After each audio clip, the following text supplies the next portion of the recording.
welcome back to another round of Basis Picks. Now, there's not a huge amount of intrigue in both of the cards that are going to be on this weekend, just in terms of like competitive matchups or who you believe should win, but there are a couple. So rather than do what I done last time where I just reel off who I think's gonna win, I will try and give a little bit of context for a couple of the fights on each card. That being said, let's start off with the card of Sky Sports and Boxer. Okay, so I guess the first fight on the card, which does have a little bit of intrigue in it, is Corey Gibb versus Jimmy First. Now, this is the first time that I've ever seen a rematch where the person that lost the fight still has the A-side status. Now, basically, for those who probably don't remember this fight, the reason that Jimmy First beat Corey Gibb was because Corey Gibb got deducted 3 points in the fight for losing his gum shield in 3 separate rounds, in rounds 4, 5 and 6. I think it was a 8-rounder. So if you can imagine, like, losing 3 points, plus I think he lost 2 rounds on the judges' scorecards as well. So he ended up losing the fight. I believe it was by 1 point on the judges' scorecards. But so I think that Corey Gibb will have got a brand new mouthpiece, one that fits this time, that won't keep falling out of his mouth in the later rounds, and I do think he will get this one on points. Jimmy First has had a fight since the Corey Gibb one, and he ended up losing that unanimous decision, so I think he's found his level. But yeah, I think Corey Gibb is gonna get that win back, basically. I think he'll get a UD decision as well. Next fight is Lauren Price versus Kirsty Bavington, very first women's British title fight, and this is being contested at the welterweight limit, 147 pounds. Kirsty Bavington is a scrapper, a PE teacher by day, boxer by a weekend, trains extremely hard, extremely durable, and she's had a couple of very good wins of late, some shock upset wins as well over prospects that she was expected to basically be a stepping stone for, but she's grafted and shown that she is worthy of, I guess, this mantle that she's got at the moment. However, when it comes to levels, I don't believe that she's on the level of Lauren Price. So I can see this one straight points decision. Lauren Price isn't going to be able to hurt Kirsty, in my opinion. Kirsty's going to be game, is going to make her work every round, but ultimately I do see this being a unanimous decision for Lauren Price, and her being the first ever British title holder in the women's division. Okay, so now it gets a little bit more interesting. So you've got Sean McComb and Casey Benjamin, as I think it's the third from last fight on the card. This one, I've got Casey Benjamin as a favorite. He is playing B-side to Sean McComb, and in his last fight he lost a British title fight against Dalton Smith. But look, realistically, Dalton Smith is probably one of the standouts at 140 pounds in the country, and it was a UD decision, but Casey Benjamin acquitted himself well in that fight. Now, I haven't seen a huge amount of Sean McComb, but I've seen enough for me to believe that even though he's been on a much bigger win streak as of late compared to Casey, I think Casey's a bit above him in terms of levels. So I'm going to go with Casey Benjamin, and again, I'm going to go with a UD. I don't think that fight ends in any form of stoppage. Next one on the card is Tyler Denny. So this is, I believe, the chief support, or the co-main as they call it, Tyler Denny against Macaulay McGowan. Look, I mean, Tyler Denny has been the gatekeeper to the British level for a while now, and it's been unfair that he's been at that level, because I feel is above that. He's been waiting for his chance at the British title, hasn't obviously been given the opportunity. Now, I believe this is some kind of European type belt that's on the line, but it's not the proper EBU, but there's some form of vacant European on there. But I think it also does crown a it's like a final eliminator for the British title, and I think Tyler may have vacated his English title now as well, to say that he's, you know, like that's what he wants moving forward. So this one is definitely going the distance, and as always, I think that Tyler Denny just outworks, outlands, and outperforms Macaulay McGowan. So I am going to go Tyler Denny, unanimous decision. And yeah, let's get that British title shot on the line, because he definitely deserves that right about now. Okay, so moving on to the main event. This one, I guess, this is obviously Joshua Buatsi's homecoming, homecoming to Sky, homecoming to, I guess, back to the UK eyes. You know, he hasn't been around for just under a year now, because his last fight I think was the 24th of last year.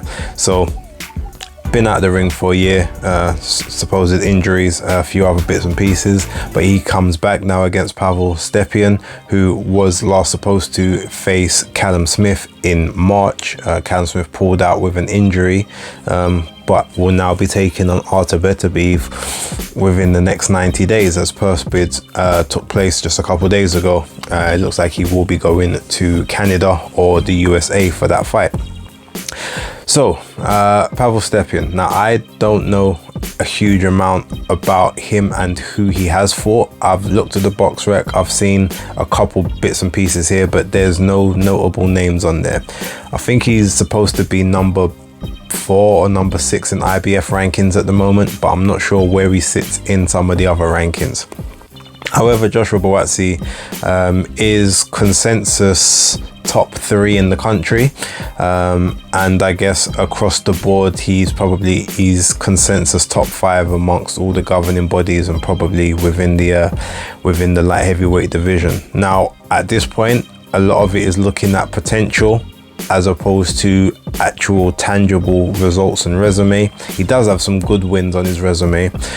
Craig Richards is obviously a very good win on there.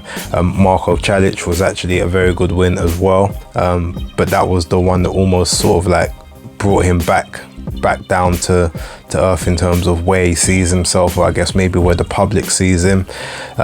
Ryan Ford was a decent win as well, and Richard Bolotniks was also a very good win. So he's got some good credible wins on the resume, all of which though unfortunately are European level at best. There's no world level win yet. There was no Jean Pascal, no Maxime Vlasov, no Callum Smith, no Dimitri Bivol. So there's no one at that world level, or that consensus world level, I should say, for us to say, yeah, that's where he belongs. But that's where he believes he is, based on potential and I guess what people think he's done in the game.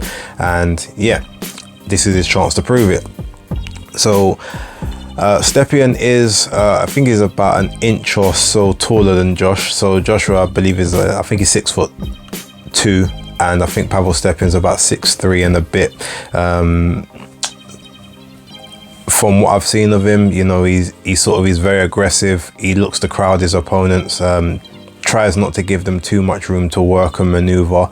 Now that could maybe play into his hands for Josh, because Josh does like to attack in bursts. He'll throw combinations, and then sometimes will take some time off to collect his breath.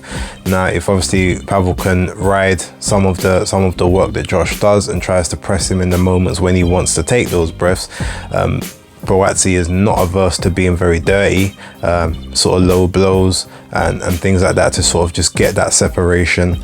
But you need a bit of that nastiness and that mean streak.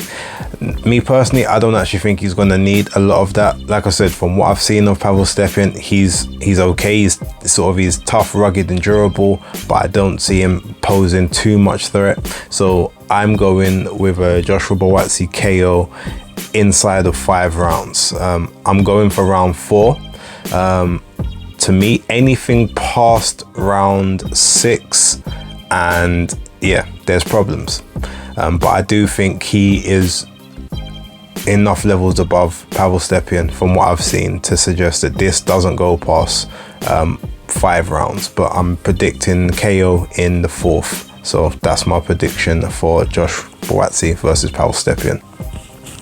Okay, so moving over to the Matchroom and the Zone card taking place in Jalisco, Mexico, which is Canelo Alvarez versus John Ryder for the undisputed super middleweight championships. John Ryder is obviously the mandatory for the WBO title, so this was a fight that was going to take place regardless. You've got, you know, Canelo Alvarez coming back from hand surgery, so it will be interesting to see has the hand fully healed. There's a few fights on the card that I know the people, or I guess the names. There's 4 fights in particular, so I'm just going to kind of go through those quickly, obviously give you a bit more detail in the main event and tell you who I think is going to win that. So I believe the first one is Gabriel Golas, Venezuela, but I think he has Golas on his shorts, versus Steve Spark. Now both of them have faced Montana Love. Steve Spark obviously beat Montana Love via DQ, so not actual like UD or, you know, KO, but he did drop Montana Love in that fight. And Venezuela also dropped Montana Love after being dropped by Montana Love, but Montana won that fight unanimous decision. Basically it was a 7-5. It was 114-112 on all 3 of the scorecards, so with a point off of each one for the knockdowns. That's a 115-113, 7-5. Now in this particular fight, I think the experience definitely goes to Venezuela. He's been in a lot more battles than sort of Steve Spark has, but Steve Spark has, I think he has a bit more of the momentum on his side at this point. However, with that being said, I feel as if this is one of those ones where Steve Spark is kind of in the ascendancy, and the fact that you know, Golas Venezuela was dropped in the first round against Montana Love, who is, you know, he's a decent puncher, but he's not a big puncher. Yeah, he shook it off, but I think Steve Spark actually hits harder than Venezuela does, and he's a lot more aggressive. So if he hurts him or gets him down, I think he's actually gonna be able to sustain that attack. So even though Venezuela is the favorite, I do think Steve Spark does take this fight, and I'm predicting that this could be a TKO victory within 9 rounds. I think Steve Spark will I think he'll definitely drop him, and chances are he will I think he'll stop him within 9. So that's that one. Julio Cesar Martinez versus what's his name, something Batista, Ronald Batista. Look, so record of Ronald Batista is 15-2, unbeaten in his last 3. I haven't seen enough of him personally, but I'm just going to go on faith to say that this was a fight for Martinez just to shake off some of the cobwebs, basically. And they're reliant on this one so that they can get that Sonny Edwards fight over the line. So I do think that, being that Batista has been KO'd in one of his 2 defeats previously, Martinez for me will win that fight, and he will win it via KO. I'm predicting sort of late, so I'm predicting about round 9, round 10. Next up, you've got Alexander Vojtic versus Richard Bolotniks. Now this fight is a very intriguing one because Vojtic has been out of the ring for almost 4 years. He had one sort of comeback 6-rounder about, I think, 5-6 months ago. So obviously he's been training, sort of been in and around boxing, but he's not, like, I guess, match fit, you could say, at this point. But level wise, he has always been leagues above Richard Bolotniks. So this is purely going to be about what's his gas tank like and how much slippage is there. He's currently 36 years old, so obviously he's not in his prime at this precise moment. It could take him a little while to get that rhythm back. But again, even at his advanced age, like, the level between him and Bolotniks to me is clear. So as long as he's got anything left about him, this fight doesn't go past 7 rounds to me. So I am going to predict a 7th round stoppage for Alexander Gvozdyk against Richard Bolotniks. Right, moving on to the main event, Saul Canelo Alvarez versus John Ryder. Now, John Ryder has had 5 defeats in his career. 2 of them you could definitely say were unfair, although his one of his last victories, his second to last victory, was also one where you could say he probably got a gift decision. But that being said, that's the first gift he's ever been given, so I could definitely allow him that one. He was stopped once by Nick Blackwell, but that was at 160 pounds at a weight that he was killing himself to make, and even then he wasn't like knocked out cold. It was stopped by the referee, and a lot of people say it was kind of stopped premature. So he's got a pretty good chin. You know, he's durable as well, and he's pretty well defensive. Like, he can keep himself tucked up, keep himself safe, but he will sit on your chest and make you work. Now, so him being a southpaw pressure fighter versus Canelo, who is more of a boxer puncher, sometimes boxing on the back foot, also boxing on the front foot. But the fact that he won't have to go looking for John Ryder may benefit him, provided that he gets to work at his rate. Because one thing about Ryder can work for pretty much every second of every round.